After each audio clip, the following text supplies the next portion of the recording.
Pastor Cleito, vamos para a sexta carta. Apocalipse, capítulo de número 3, o verso de número 7.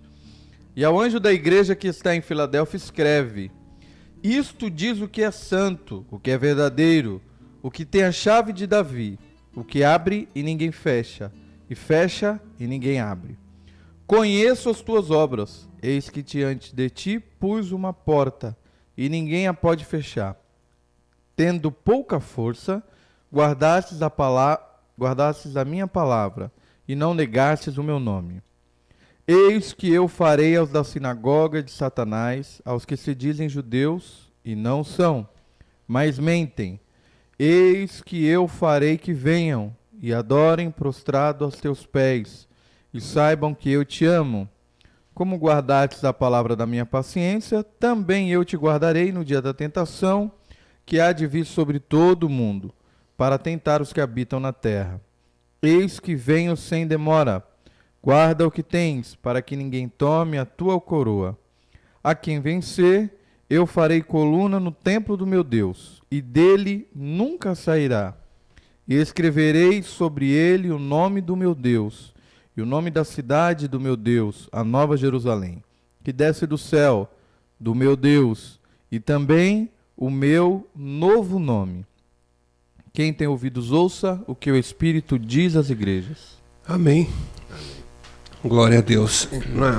Chegando mais próximo, né, do final, as duas últimas igrejas, a igreja de Filadélfia, ela acaba tendo uma particularidade, né? Mais uma igreja que recebe os elogios, não recebe ali uma palavra de exortação dura como algumas outras receberam.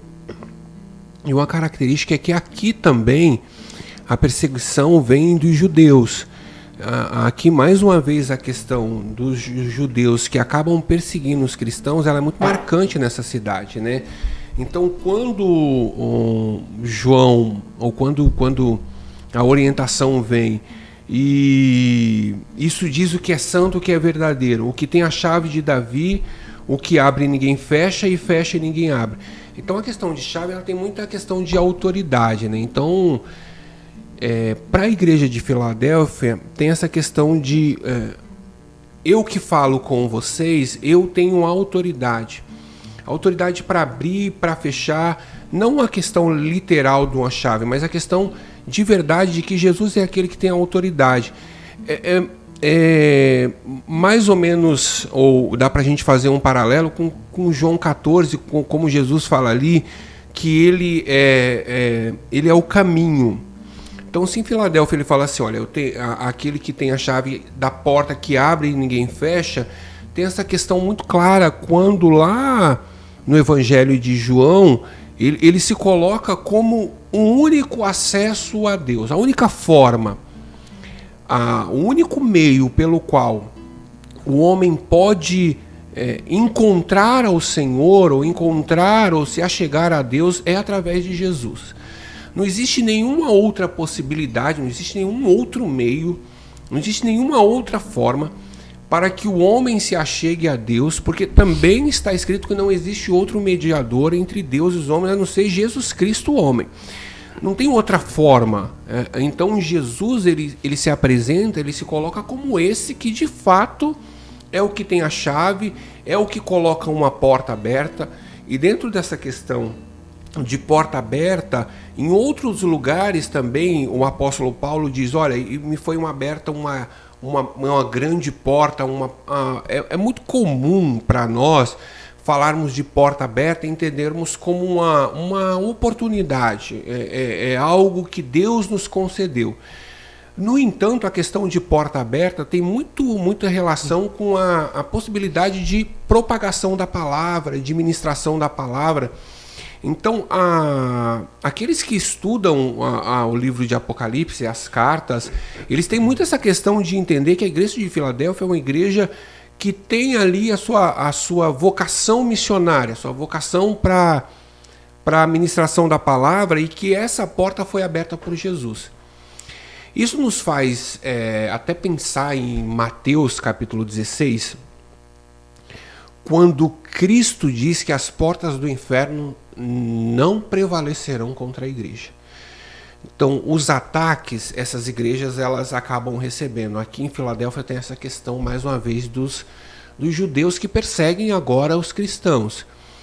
Só que a gente precisa ter a convicção, em todo tempo, que enquanto igreja, enquanto igreja eleita, povo de Deus, a igreja nunca vai ser destruída. Isso é certo. Ah, mas os cristãos morrem perseguidos, se a gente for fazer um estudo sobre a igreja perseguida no mundo. Existem lugares que ouvindo o relato da igreja perseguida, a gente fica... eu vou usar a expressão assim, a gente fica chocado com o nível de perseguição e de sofrimento que algumas pessoas sofrem porque confessam Cristo como Salvador. Nós estamos falando de pessoas que são duramente perseguidas e sofrem as piores torturas possíveis.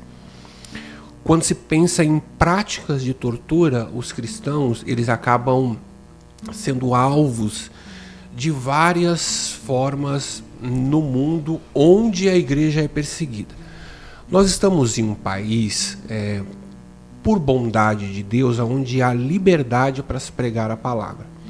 Há uma perseguição à igreja, há uma perseguição de ordem moral contra os valores cristãos, contra a palavra, eu ia falar assim, contra a verdade bíblica, e de alguma forma ou de outra, a tentativa através, vou usar aqui a metáfora dos ensinamentos de Jezabel, dos ensinamentos da doutrina de Balaão, dos nicolaítas, de fazer com que a gente recue, ou que a igreja abandone a sua marca, a sua identidade.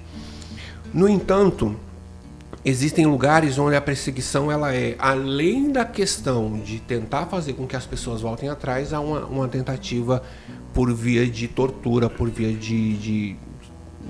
do sofrimento, em países principalmente onde existe governos autoritários que se colocam contra a palavra.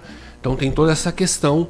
E a igreja de Filadélfia, ela tem essa questão de uma igreja que Deus colocou uma porta aberta, e aí há esse entendimento que é uma igreja que ministra, que leva a palavra, que prega a palavra, e que está sendo fortalecida porque essa expressão, o que tem a chave de Davi, o que abre e ninguém fecha, e fecha e ninguém abre, ela precisa ser compreendida como a autoridade completa está na mão do Senhor Jesus. Tratando essa questão aqui, essa oportunidade, esse podcast, só Deus pode acabar com ele. Só Deus pode encerrar. Não vou falar acabar, mas essa é uma porta que Deus abre. Sim. A gente não consegue mensurar de antemão o alcance que isso aqui terá. E vou tratar de uma forma bem assim humana. Se ele alcançar uma pessoa que entrega a sua vida para Cristo, tudo isso aqui já foi... não tem o que pague isso. Não tem. Porque uma vida foi resgatada, uma vida foi convencida que Cristo é o Senhor. De repente a pessoa ouviu tudo isso aqui e o que nós estamos falando... Nós falamos de recompensa e nós falamos de coisas tão gloriosas, e essa pessoa foi tocada pelo Espírito Santo. Glória a Deus. Porque é o Espírito Santo que vai convencê-la. E a igreja de Filadélfia tem essa questão. Deus colocou uma porta aberta, ele tem a chave. Ninguém vai fechar. Ninguém vai fechar. Às vezes nós, por causa de uma oscilação que é da esfera humana, nós podemos... Parece que a porta vai fechar, mas foi Deus que abriu. É só Ele que pode fechar. E quando, dentro dessa questão, que ele diz assim, diante de ti pus uma porta e ninguém a pode fechar, tendo pouca força guardaste a minha palavra e não negaste o meu nome. E aí avança, mais uma vez, o paralelo que há com a igreja de Esmirna, ele é muito, muito, muito forte. As duas igrejas que não sofrem essa repreensão tão dura, elas têm características muito próximas. Elas têm características assim, elas sofrem o mesmo tipo de perseguição, tendo pouca força não nega. A outra igreja, olha, você é pobre, mas você é rica. Então, é a força que vem de Deus, é a capacidade que vem de Deus, que na verdade deveria ser, enquanto regra, a forma de nós entendermos o agir de Deus. Foi Cristo que fez, foi Deus que fez. A gente tende a confiar muito na força do nosso braço, a gente tende a confiar muito nas nossas habilidades, capacidades, recursos financeiros, aqueles que têm um pouco mais. Isso é muito enganoso. Eu não estou falando que é ruim, estou falando que é enganoso. Sim. Então, Deus pode nos capacitar, nos habilitar, nos dar, mas se isso se torna o fundamento para que eu possa de alguma forma fazer a obra de Deus, isso se torna extremamente enganoso, porque eu estou indo na força do meu braço. Então essa igreja aqui diz assim, olha, tendo pouca força, guardaste o meu nome. E eis que eu farei aos da sinagoga de Satanás, aos que se dizem judeus e não são, mas mentem, eis que eu farei que venham, adorem prostrado a teus pés e saibam que eu te amo. Aqui pode ocorrer uma confusão. Farei com que eles venham e adorem prostrado aos seus pés. Não está falando assim que adorem a você. Sim. Porque senão, dentro do que nós já ouvimos, né, e de tantas questões que colocam o homem como centro como centro do universo, como centro do mundo, como às vezes até como centro de um culto, né? O culto, a gente vai ver lá na última igreja, tem a questão, né, de assim, ó, eu estou à porta e bato, ou seja, estou do lado de fora, vocês estão fazendo tudo, mas eu estou do lado de fora. Então, às vezes pode acontecer de, mediante uma leitura dessa, sim, vir algum tipo de ensino. Tá vendo? Aquele que te perseguiu, Deus vai vir fazer, ele vai se prostrar, sim, aqui e adorar. Não é esse o sentido. Não é esse. Porque tem muito essa questão de compreensão a fim de que o homem se sinta cheio de si mesmo ou ensimesmado. Às vezes até algumas músicas, né, elas acabam incentivando isso. Esses dias nós estávamos conversando com outros pastores, que a questão que as ministrações, foi uma aula de escola dominical, elas acabam ficando muito na esfera terrena. Sim. E é um perigo. É um perigo quando nós tiramos os olhos do espiritual, quando nós tiramos os olhos de Cristo. Isso é um grande perigo. Sim. Então essas mensagens triunfalistas, essas mensagens que nos fazem amar o terreno em detrimento do celestial, ela é contrária à palavra, porque Paulo diz aos Colossenses, se nós já ressuscitamos com Cristo, nós devemos buscar as coisas que são do alto, onde Cristo está sentado, não as coisas que são de baixo. Então quando fala assim, eles vão vir e vão adorar prostrado aos teus pés, não vão adorar você. Dá a entender de que dentre esses que são judeus, haverá conversões. Eles se renderão e adorarão prostrado aos pés, mas não adorarão aqueles que hoje estão sendo perseguidos. Mais uma vez, bem reiterado, como guardaste a palavra da minha paciência, também eu te guardarei da hora de tentação que há de vir sobre todo o mundo para tentar os que habitam na terra. Aqui a discussão é a seguinte, que também não dá para a gente abrir, que é um outro tipo de estudo. A partir disso há uma discussão. A igreja vai passar pela tribulação, a igreja não vai passar pela tribulação. Nós, enquanto membros da Igreja Assembleia de Deus, essa é uma compreensão, se não unânime, acredito que 99% das igrejas Assembleia de Deus, sim, creem, a partir de textos como esse e de outros também, que a igreja não passará pela tribulação, que a igreja será arrebatada antes da tribulação. É o que nós cremos. Há aqui uma promessa: eu te guardarei da hora da tentação que há de vir sobre a terra. Então, a partir disso, a compreensão E tomara a Deus que nós tenhamos a compreensão e a revelação, e que de fato seja assim, que antes da instalação na grande tribulação, aqui, Jesus virá buscar a igreja e nós não passaremos pela tribulação.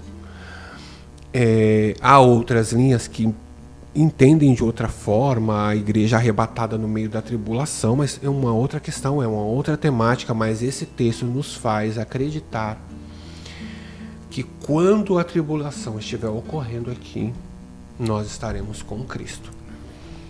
Nós seremos preservados, e tomara a Deus que fiquemos firmes e que sejamos sempre servos fiéis e vigilantes. Porque, olhando para a palavra de Deus, a grande tribulação será um período como nunca houve de sofrimento e como nunca haverá depois. Mas essa igreja que prega a palavra, que mesmo com pouca força guarda ali a fé e a comunhão, é a igreja que é guardada da tribulação, que virá sobre todo o mundo para tentar os que habitam na terra. Então a carta termina com uma promessa, mais uma orientação, melhor dizendo: eis que venho sem demora, guarda o que tens para que ninguém tome a sua coroa. É mais uma necessidade de vigilância. Achar que nós, enquanto cristãos, servos do Senhor, estamos isentos de tropeço, de perder aquilo de tão valioso que Deus nos entregou, que é uma questão que acabou até ficando para trás, eu considero um erro. Eu acho que o caminho da vigilância é o melhor caminho. Eu acho que enquanto nós entendermos que é necessário uma luta diária, e eu falo luta contra as hostes espirituais da maldade, esse desejo de permanecer firme, de agradar Cristo, faz com que a gente conserve o que a gente recebeu de Cristo e que a gente não tenha a perda da coroa.